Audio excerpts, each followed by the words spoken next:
I've literally from last year just started, I guess, living an adventure. Like I just started like being in a space where I want to do things that I've always wanted to do. Cause I think, when you become a mom or a wife and your life merges with other people's lives and you lose sight of some of the things that you wanted to do. So I think it's pretty cool to be in a space now where I can do those things and I'm doing those things, even despite the seizures. Hello, adventurers. It's Fran Tarowskis here, and you are listening to Seize Your Adventure. You just heard a taster of my interview today with blogger and runner Jewel Gibson. Jewel describes herself as a mum, a wife, a teacher, and a blogger from Brooklyn, New York. Her Instagram and blog, Life's a Jewel, focuses on motherhood and encouraging women to live healthier lives in general. But she also uses her platform to talk about the day-to-day challenges navigating a seizure disorder. And she specifically started her blog because she says she didn't see anyone that looked like her blogging about epilepsy. So this episode is in fact going to be part 1 of 2. Jewel is very multifaceted, and during our conversation I asked her about her experience with pregnancy and being a mother with epilepsy. But because that is a little bit off the usual path for this podcast, I'm going to save that part of the conversation for its own episode next week. Today's episode is going to focus on Jewel's diagnosis journey, how epilepsy affects her day to day, and the relationship between her epilepsy and running. So Jewel was an athlete and a runner in high school, and when she saw an advert from the Epilepsy Foundation about running the Half Marathon in New York, she figured it would be fun to try it out. She wanted to run to help eliminate the stigma around epilepsy and seizures and to raise awareness within the community. But when Jewel started training, she realised that her seizures and her epilepsy were going to make running more difficult than she remembered. Jewel couldn't actually find any information on running with epilepsy and how this might affect the way that she had to train. She had to figure it out on her own and learn how to run without aggravating her condition. Her blog post about her training was one of the few articles I could find on the extra concerns of running with epilepsy. Now, in this episode, there's a couple of new terms that we haven't really come across before. So Jewel talks about pseudo-seizures, and these are more commonly known today as psychogenic seizures, and those are ones that are not caused by electrical activity in the brain. They're also sometimes called non-epileptic seizures or dissociative seizures, sometimes non-epileptic attacks. The name pseudo-seizure is a slightly older term, and in the UK it's not used so much anymore, so you might not have heard that one. And the other one that Jewel talks about, and she goes into a bit more detail, is the catamenial seizures. And this was something that was completely new to me when I spoke to her. And they're basically seizures that are triggered by changes in hormones. So you get to hear a little bit more about that today as well. So here it is for you, part 1 of my conversation with Jewel Gibson. So let's start off by going back to your diagnosis. How did you find out that you had epilepsy? How did it start for you? So I found out roughly 12 years ago. I was sick and I was laying on the couch with a friend and I thought I was shivering because I was cold. My friend was like, no, I think something else is wrong. Then next thing I knew, I was in the ambulance being taken to the hospital. The experience that first night was rough because the nurse in the hospital thought I was on something or thought I had taken something. And she made my mom leave the room because she thought I was lying because my mom was in the room. And she just kept saying to me, tell me what you took. Tell me what you took. It's okay to tell me what you took. And I'm just like, I didn't take anything. I don't know if she was well versed in what a seizure looked like or that a seizure could happen from other things, because I also had a fever. And 2 years prior, I was also in a car accident. And at that time, that's my first time I had ever had a seizure. So it was really weird to have that experience where you're trying to figure out what's wrong with you while someone is trying to convince you that you took something that you probably weren't supposed to take, which caused the situation to happen to you. So there was a lot of emotion in that space at the hospital, and just me trying to just get a hold of like what was actually happening to me, and trying to convince the nurse to help me and get me to a place where I can be okay, as opposed to trying to convince me that I had ingested something that I needed to tell her. So after going through 20 minutes of trying to convince her that I hadn't taken anything, they finally gave me, I believe it was lorazepam, to kind of calm the seizures down. I stayed in the hospital all that week because I constantly kept having the seizures, and they wouldn't stop. And the doctors were trying different types of medications to get the seizures to stop. And so between the various cocktails of medications that I was on, eventually after a week, the seizures stopped and I was able to go home. And then after going to see different neurologists and doctors, it wasn't until years later that I got a diagnosis. So it took a little while to get to the point where I could figure out what was going on with me. I was very independent prior to having my seizures. I also had a child, and my son was almost 2 at the start of my seizures. So my family was very, very supportive in helping me transition from being independent to being dependent, because I needed them a lot more than I did prior to that. I know my dad, my mom both came with me to all the appointments, and they helped me take care of my son. And my brother would take me also to my appointments and leave with me to go with me to the store so I can get air and stuff, walk around with me, because I also couldn't go outside by myself. I couldn't drive. I couldn't go to school anymore. I had stopped working. So it was a really difficult time for me as a young adult to be stripped from my independence and now having to solely be dependent on others to make sure that I was okay. But my family was really strong, and they were strong for me, and they were very helpful in helping me be okay with leaning on them and depending on them. So that part was easy, right? That part was easy because they were so supportive, making sure that I was okay and making sure that I had what I needed and that my son had what he needed. And it was a rough few years. Like the first 3-4 years after having my first seizure was really rough. And it wasn't until that 4th year that I felt like I kind of was able to get a handle on controlling them and being able to like get my license to drive, and then also being able to go back to school and go back to work. So yeah, those first few years were really, really rough.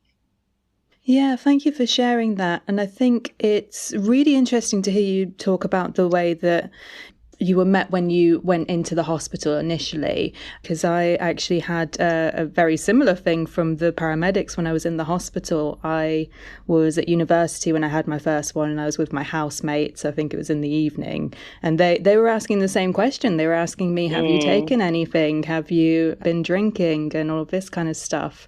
And for me, it felt very accusatory at the time. Right, yeah. I was quite lucky that they took me at my word quite quickly, but it sounds like you had a bit more difficulty in essentially convincing the people that should have been helping and listening to you to look for the actual reason behind it. Can you just explain very quickly the type of seizures you have and the type of seizure you had that first time? So the first time, they really couldn't tell me what type of seizure I had. It was only after doing a few tests that they were able to tell me what they were. They so at first they told me that I had pseudo seizures. And I was just like, okay, I don't really know what that is, and I don't really understand like what you mean. And they were explaining to me that typically a pseudo seizure is a non-epileptic seizure, which results from psychological conditions rather than like brain function. So like you can have a pseudo seizure because of stress or PTSD or something like that. But what I later found out was that most people who have pseudo seizures have a second type of seizure as well. So the seizures were massing themselves as pseudo seizures. So there wasn't any activity showing on the EEG. And then later on, maybe I want to say roughly 2 or 3 years later, I was getting married and I wanted to start a family with my husband. So we did a sleep study. at the hospital, the doctor was like, your seizures are a lot deeper in your brain. It would be very evasive for me to like go deeper to figure out like what is like really happening. Unless you have like a bigger seizure, I really couldn't tell you. Or unless like as time goes on, the other types of seizures start to reveal itself, because I can see the activity, I just can't tell you like what's actually happening. So then they realized that I was also having seizures in my sleep. So he's like, yeah, that's definitely not a pseudo seizure, because it's something that you're having in your sleep. And he was just like, we kind of need to do more testing and following up. So we did more testing and following up. I got to the point where I saw another doctor, and then I was just giving her my like history, and then like what I feel like when I have seizures, or like what happens when I have seizures. And ultimately it came down to it that I have catamenial seizures. So these are seizures that frequently happen during menstrual cycles, like during, after, or before your cycle, even sometimes if you ovulate. So they're like hormonal based, and they're gender specific. So they only happen in women. So now with that information, things started to change a little bit, because it almost was like, I felt like, okay, am I like like some doctors are making me feel like I was making this up, and I didn't really have anything else to go off of. And when I spoke to other people, they kept telling me like, yeah, it took me 5 years to get diagnosed with an official like type of seizure, or it took me, some people it's automatic, and then other people it takes them a few years. Before, one lady told me it took her 10 years. So yeah, I found out that I had catamenial seizures, and since then it's been a bit of a roller coaster, because being a woman, your hormones change every month. You have your cycle every month, so that's something that is difficult to work around. It's something that you can't figure out on your own. It's not like something that like stress that you can manage and fix, or it's not like knowing like certain triggers that you have that you can kind of manage and fix. It's going to happen every month, and you kind of just have to brace yourself and be prepared that you may or may not have a seizure, because your hormones are shifting. Yeah, I think you kind of hit the nail on the head there with you've got a trigger for it, which is quite nice in a way that you know why it happens, but because it's a trigger you can't control, that's almost worse, as it were. Yeah. But you do go into a fair amount of detail on your blog that you have, Life's a Jewel. Yeah. Why did you decide to actually make it a blog? Why did you decide that that was something that you wanted to put out there for the world? I felt that it was important to do that, because after having my first seizure, I didn't really know where to go. I didn't really know where to turn. There weren't really many people, one, that looked like me, and two, that was actually sharing. Because I think there's so many stigmas attached to epilepsy and attached to the community that people don't want to talk about it, and people don't want to share. And it's not as sexy as breast cancer or cancer, where people are sharing that they have cancer. And what I mean by sexy, it means like it's not that kind of a illness that's making money so that we can fund research and do all the things, and we have all these great spokespeople. It's not a sexy, advertisable illness where people are out here like advocating and talking about it, whatever. It really took a little while for there to be people that were stepping up to advocate, that were stepping up to talk about it, that were breaking their silence to talk about it. So I felt like when I was looking for a voice, there weren't many. I felt like I wanted to be what I didn't see for myself for other people. Did you ever feel the need to keep quiet yourself? Did you ever feel like you had to hide your epilepsy? Of course, especially at work. I think the workplace is where most people hide their chronic illnesses because you feel like it could be used against you. By profession, I'm a teacher. I'm a high school English teacher. And sometimes, it is difficult to get up because I'm tired and my body hurts. And yet I have to stand in front of these 30 beautiful children every day and teach them and be present and focus and do all the things and show them love. And when some days I don't have the energy to even get myself out of bed. When you are at work, you have to be on, you have to, especially in what I do, you have to be on, you have to be visible, you have to be friendly and parent, and you have to be there. And with the side effects of some of the medications that we have available to us, that's hard because a lot of the medications make you drowsy. They give you anxiety. They make you tired. They make you feel like a zombie. And so it's difficult to balance being present and being all the things and doing your job effectively. And taking care of your epilepsy and taking care of your health. And so that is the place where I have, for the most part, chosen to hide that part of me. And most of the people who I work with don't really know that I have a blog. They don't really follow me on Instagram. So they don't really know that part of my life. They just know that I'm a teacher and that's it. And so it has been easier until recently to kind of hide that part of who I am. And I am privileged to be in a space now, or in a school now, where I can be open with my students and the people that I work with about what I'm dealing with on a daily basis. And my students are very supportive and they're very open. It's funny. Actually was off this week, and I had a follow-up neuro appointment because I had 2 seizures last week. And I'm going to have to wear the 72-hour EEG at work. Oh, okay. Yeah. And so that's going to be interesting. It's going to be interesting. This will be the first time that I've ever been anywhere socially with the device on. The other times that I've done it, I've stayed home. So I didn't work. So I was home and I didn't really go to school. So I was able to hide that part of me. And so now I have to wear it for 72 hours. And the procedure, I'm going to do it in March, the middle of March. All weekend, I've been talking to my husband about okay, so how am I going to talk to the boys about this? What am I going to say? Because I work in an all boys school. So I'm just how am I going to talk to, my administration about it? How am I going to talk to my scholars about it? And it's been an emotional journey, because now this is going to be a part of me where I'm going to have to be vulnerable. And there's going to be a lot of vulnerable moments with myself and my scholars. I'm sure they're going to ask me a ton of questions, and they're going to be very intrigued by the device and what it does and the whole thing. So I'm ready for that. I'm just trying to figure out how it's going to feel for me to be out and about and around people that respect me professionally, and for them to see this private part of who I am that I haven't really shared with them. I've shared it with the world, but not with this part of who I am. So it's going to be pretty interesting.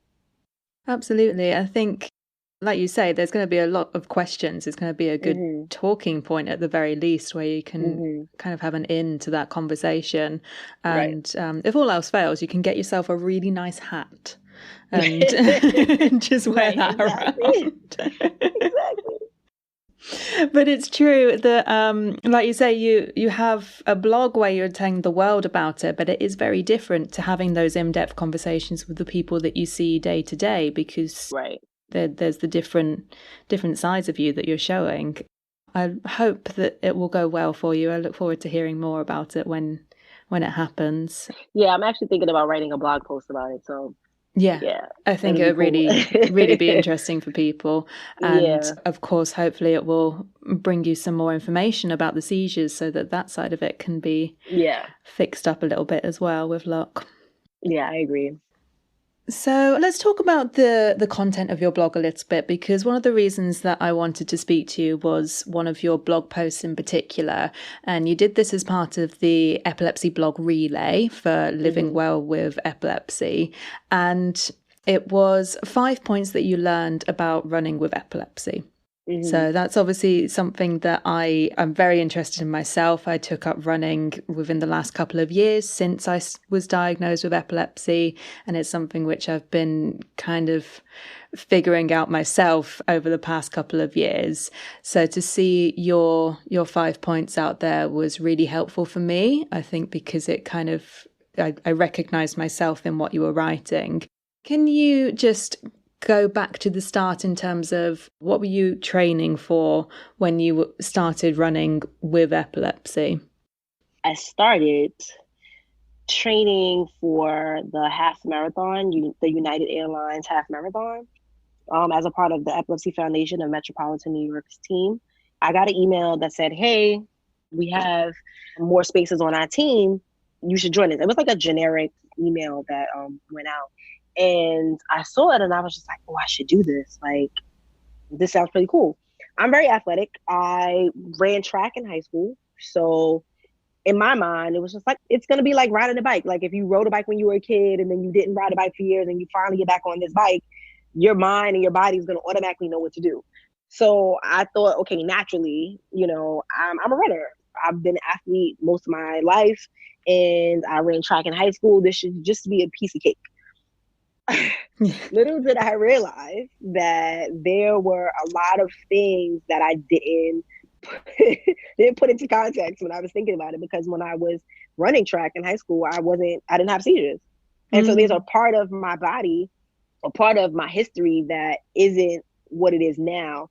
And so my body was able to do things that I feel like sometimes I'm not able to do sometimes now. And I wasn't as tired, and I was younger, and I was able to get the proper amount of sleep that I'm able to get. For most people who have epilepsy, you really should be getting the same amount of sleep as a toddler, from what I understand. And what adult is sleeping 13 hours to 15 hours a day? None, like none. So it was like factoring in the fact of knowing what my body can handle and being able to know my limits and staying hydrated, making sure that I slept well so that I can be focused and I can be prepared for what I was going to endure. When you run, your body changes a lot. And I think like after I started running, I felt a lot better physically than I thought I would, because most people think, oh, you're exhausting a lot of energy when you run. But I feel like when you run, you get more energy after running. Like I feel better. I feel a lot more alive. And so running for me became something that I did. It became something that I was doing for the Epilepsy Foundation, because it was my opportunity to give back to a foundation that I felt like had been giving to people like me, and to raise money for research that I knew was very much needed for our community. So that was my ultimate reason for doing it, and my ultimate reason for wanting to finish. But I think along the way, I started to love running again, and running became an outlet for me. And it became a way for me to find peace within myself and find peace within my body, because like I said earlier, like physically, sometimes I don't want to get up. And that was like pushing me to get up. I feel like that time, those months that I was training was like, you can't give up. You made this promise to yourself that you were going to do this, and you're doing this to raise money for research for other people who are like you. And so what if you don't run? Then that $1,000 or that $1,500 that you could have raised could help somebody. So I think that also was pulling on my heartstrings and making me more conscious of other people who don't have the opportunities that I have, because there are people who have epilepsy who aren't as independent as we are, and who struggle with their day-to-day, and who have people who care for them. And so what about the people who care for them and people who stay home to care for people who are a part of our community? And so it just became so much bigger than me, and it became more about what I can give back to our community, that training for it and finding a better understanding about what my body needed during this time so I can actually execute this was like so important to me. It became so important to me. And it was so dope to have my husband and my mom and my siblings support me, because I ran by myself. Like, even though you run with a team, once you start running, I didn't really know anyone else on the team. So once I started running, I was there by myself. I didn't really have anybody running alongside of me.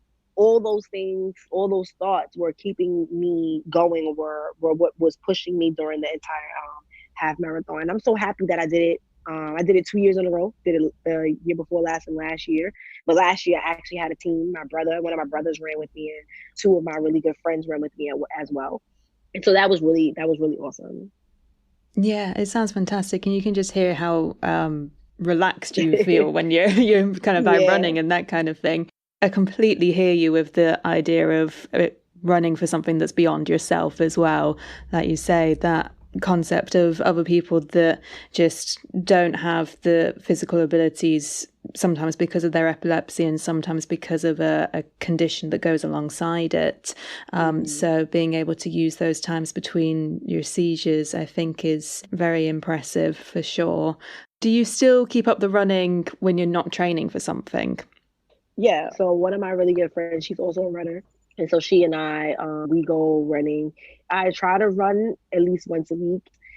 The last time I ran, though, honestly, was last summer. Because I was in an accident in August, at the end of August. So I haven't been able to run because my arm was in a sling, and then it was in an arm brace. So I just got the arm brace off in December, and I'm slowly like getting physical therapy for my arm. So once I feel like my arm can withstand, because even though a lot of people are like, oh, it's just your arm and like you need your legs to run, right?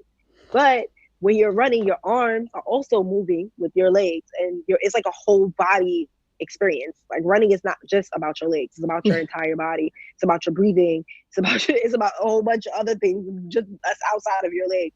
So because the accident also impaired my breathing because my chest muscle was pulled, I Mm. needed to make sure that I was in a position where I wasn't going to strain my body because I wanted to do something that I love. So I've taken the time to heal and recuperate. So I plan on starting to run again. I want to say in April when it gets a little bit warmer. My body's not Yes. used to running in the cold Yeah. anymore. Like I had to like running in the cold, and that's another thing. The marathon was in March, is in March every year, and it is cold. The first year that I ran, it was 22 degrees, and the wind chill, it was like negative like 10. It was cold that day. It was so cold. And this last year it was about 35 degrees, I want to say. I'm trying So to it do wasn't as the bad. I'm trying to do the conversion because we work in Celsius over here, but Oh, it's okay. that's big minus numbers. That's like Yeah. cold New York weather right there. It That's it was cold. Okay. It was so cold. So I started training the end of November, and Mm. the run was in March. So I ran through the whole winter Yeah. every morning, 5 o'clock for an hour.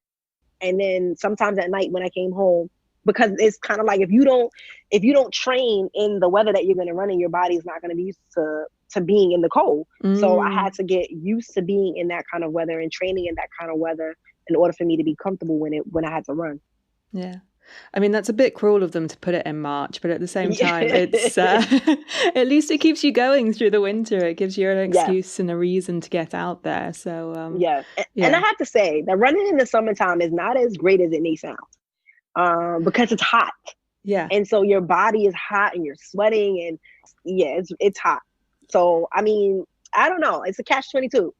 I certainly am really bad in the summer. I was really worried because my race last year, I did a long race in July, and I was really worried that it would be that proper peak summer Yeah. weather, and got really lucky with it because the first half of the race was all nice and foggy and misty, and then it just got a little bit hot in the afternoon, and then I could chill in the evening. Right. Because it was probably early in the morning. Yeah, yeah, that's Yeah. it. Okay. I've heard from other people that when they race in hot weather, or when they run in hot weather, it's much worse as a trigger for their seizures. So even though the cold is difficult on your body and difficult on your breathing and that kind of thing, it's potentially was a better race and a better time for you to do it. Yeah.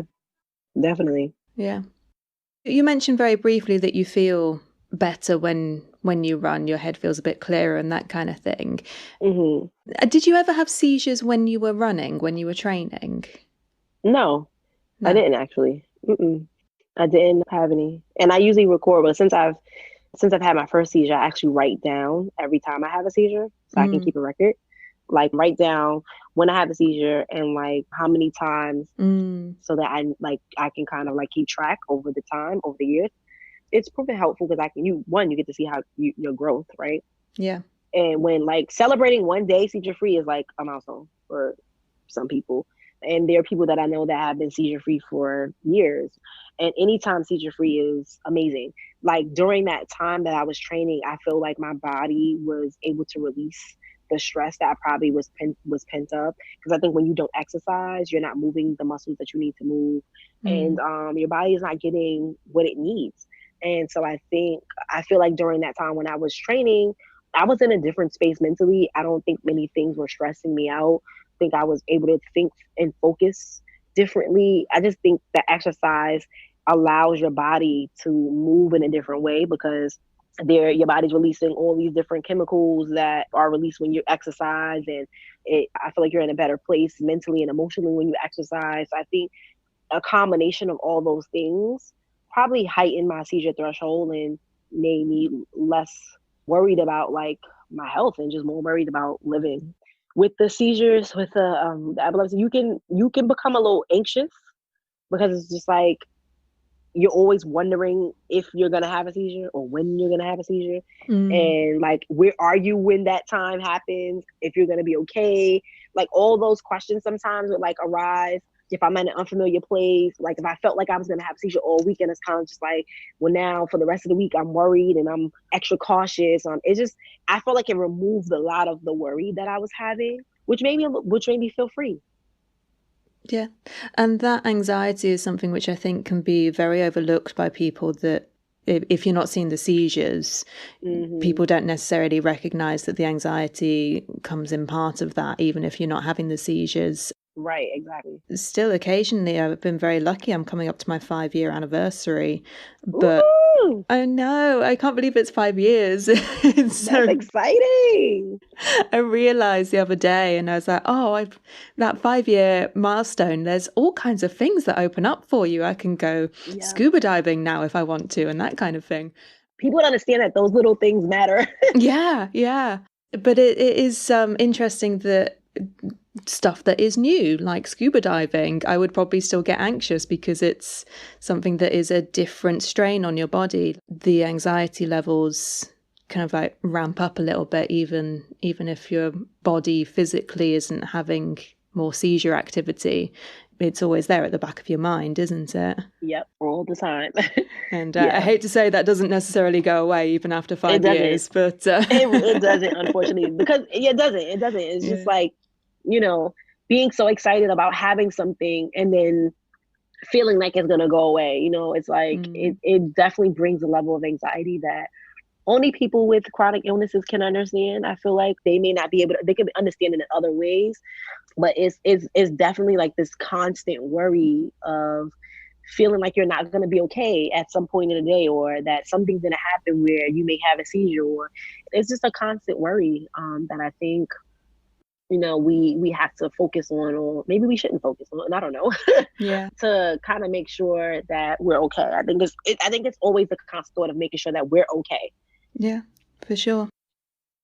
I always ask everyone, the podcast is called Seize Your Adventure, and the idea that adventure is different for everybody. So what is adventure to you? How would you describe adventure? Wow, that's a good question. I think adventure for me is doing something different and being able to explore and do things that are unusual and exciting. Yeah, so that's how I would categorize adventure. Yeah, I think it's a Or good... describe adventure. Yeah. Yeah. And if somebody is hoping to be a bit more adventurous, if they're hoping to start running, or if they're hoping to start doing things that are new to them and they have epilepsy, would you give them any advice? Is there any kind of like tips that you'd be able to give someone? Sure. I think with anything, you have to take one day at a time, set a small goal. And once you beat the small goal, set another goal. For me, I knew that I needed to run 13.5 miles after not having run for years. So when I started training, I didn't tell myself, okay, I need to run this whole 13.5 miles right now. It was, okay, this is my goal. I was like, I need to be here by March 1st. So what am I going to do right now that I know that I can actually do, something that's measurable? And I was like, okay, I'm going to run a mile. I'm going to run a mile in 15 minutes. And then 15 minutes turned to 12 minutes, and 12 minutes turned to 10, and 10 turned to 8. And then, it just went from there. And so I think with anything that we choose to do as far as adventure is concerned, it really depends on what it is that they want to do. Some things you may have to just jump right out of the window and just do it. That book, just do it. Like some things, if you want to write a book, if you want to read a book, that project that you're working on, this business venture or business idea, those things are the kind of things that you could just jump out there and just try to get started and find all the information you needed to find, and maybe make some contacts and network with people, get some funding, do all the things you can to like get this idea off of the ground. And then there are other things like running and exercise that may take a little longer, or that may take a different approach. But I think every adventure that we set out to do can be done with just taking baby steps and just deciding on what you want to do, and just trying to figure out what steps you need to take for yourself that feel comfortable and that are manageable and measurable that you can take. Yeah. I say similar things to people quite a lot, but I think it can never be said enough, because I needed to hear that today. Definitely. It's something which it's easy to say sometimes, but not always as easy to do. Right. So true. The more you say it, and if you start saying it to other people, you have to live what you say. Definitely. If somebody is newly diagnosed with epilepsy, would you give them kind of like one thing to take away? The one thing I would take away is just research, research, research. I don't think you can know enough about something that is affecting your life. I think it's great to have as much knowledge about the condition as possible, to have as much knowledge about the resources that are available to you and to your family, and just figuring out, your triggers, and figuring out, a way to be okay with this new life, because it's a new life. And I think for me, it's like, a lot of people are like, oh, but why me? Why me? I don't understand why this hasn't happened to me. And it's kind of just like, well, why not you? Like, life isn't over. Research as much as you can, so that way you can continue to live your life as close as possible to how you would have wanted to live it if you didn't have epilepsy. And I think some people are diagnosed with various chronic illnesses and start to feel like their life is over because they can't do certain activities or jobs or, whatever it is after being diagnosed. But I think that anything is possible. I think that some things are temporary, and I feel like there are always ways around things. And so just to figure out through your research what you can do to still live the best possible life ever.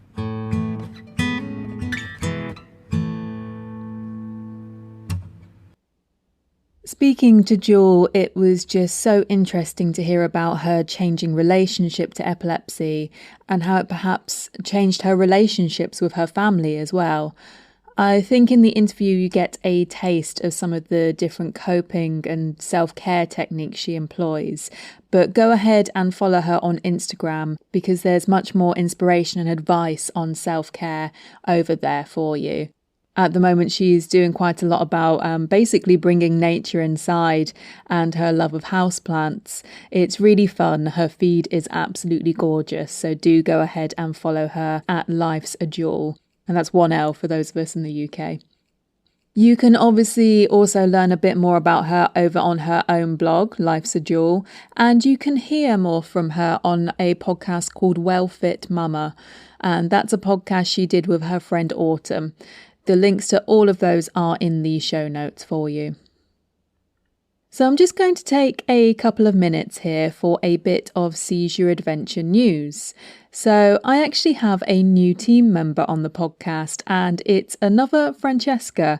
Her name is Francesca York, and luckily she goes by the name Frankie, so it shouldn't get too confusing for us. But Frankie is a long-time supporter of Seizure Adventure, right back to when it was still a blog. Some of the contributions and stories on the website back then, they really helped Frankie when she was going through a tough time with her own epilepsy. I'm very glad to say that she has been seizure-free since last October, and she has offered to help me out behind the microphone a little bit. She's going to be my volunteer intern, and you will hear more of her story in the future. So Frankie is volunteering her time, and it really means the world to me. As you know, this podcast is a labour of love. It's supported by contributors and by you, the listeners. So if you are listening to this and you want to help, you can support financially by becoming a patron. Head over to patreon.com/seizureadventure. That's patreon.com/seizureadventure. Support on there starts at just $3 a month, and that works out at about $1.50 per episode. So that's less than £1.50 if you're in the UK. If we hit $250 a month, it covers the basic costs and work for one episode, so I can pay Frankie for her time. The snippet of music in today's episode came from Kev Rowe on SoundCloud under a Creative Commons license. And I'm going to pass back to Jewel to close the episode with a little bit of a reminder to pause every now and then and remind yourself that you are adventurous, and to prompt you to consider what challenges you might be able to take on in the future. Safe adventures, everyone. I like the question about the adventure. That was a pretty cool question. Because I don't think you really think about like adventure like that, right? Yeah. And I think in the way that you ask the question, you phrase it, like it makes you think about what adventures are you taking daily or weekly or monthly, and even maybe thinking about some things that you want to do that you haven't been able to do. And so I think that's a pretty cool question because I've literally from last year just started, I guess, living an adventure. Like I just started like being in a space where I want to do things that I've always wanted to do. Because I think, you know, when you become a mom or a wife and your life merges with other people's lives and you lose sight of some of the things that you wanted to do.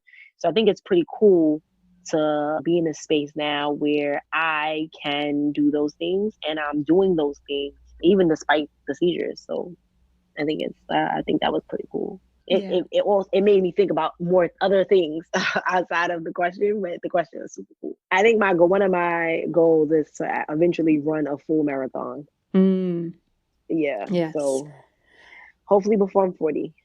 Yes, I'm 34, so I'm like maybe in the next year or two, you know, I'll start training for a marathon. I definitely want to do it either by 40 or before 40, but 40 is like the, you know, even though I see a lot of people that's running in these marathons with us, older people, 60, 70 years old running in the marathon. Yeah, I don't know. I guess I would have to do a little bit more research on like which marathon I would actually want to run. I know there's like a 5-borough one. It's pretty, like somebody was like, you spend the night in Central Park in a tent. Like it's crazy. Like, That sounds awesome. Yeah, but it's cool. Yeah, please let me know if you do sign Yeah, up of to one course. because I always need an excuse to go back to New York. So Yeah, that would be cool. That would be really cool.